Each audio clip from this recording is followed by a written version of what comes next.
Hvernig svona, leggst þetta í þig? Bara vel, bara mjög spenntur.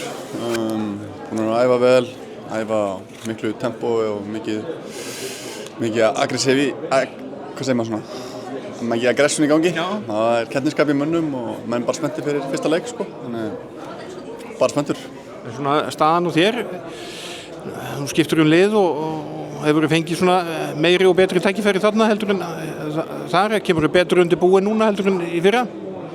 Ég ætla bara að glíma með meiðsli í fyrra og bæði ári mín í Nantes var ég að glíma með þessi olnbogameneiðsli og núna er ég alveg laus við þau og bara tilbúin í það.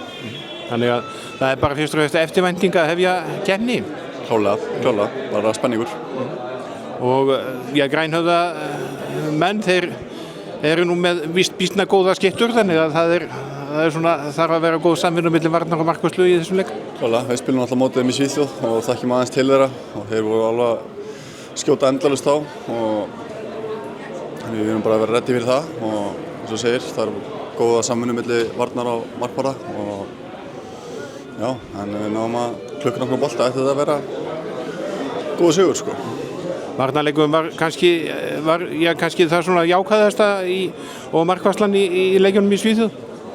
Já, hún var alveg mjög fín. Við gerðum alveg nokkuð mistök eins og gerast oft í hverjum einsta leik sem er alveg hægt að laga. En já, við bara erum sáttir með þetta og erum bara á réttri braut, sko. Við bara þurfum að halda því áfram. Þið eru búin að endurheimta markvarða þjálfara í landsliðinu. Er það ekki ákveðin viðurkenning og svona jákvætt fyrir hópinn? Jú, mjög.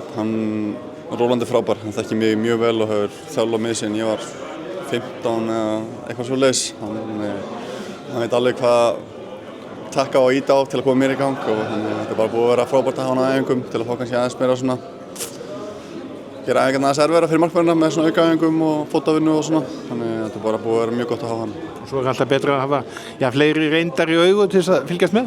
Nákvæmlega, hann sé fullt af svona dítelum sem að kannski ekki aðri gæðar hafa séð senst á sem að hafa verið að vinna með markmönnunum þeir hafa aldrei verið í marki sjálfur, skilur. Þeir eru flottir í vídeóvinnunni og Óskar Bjarni hefur verið að sinna þessu mjög vel og Ágúst líka.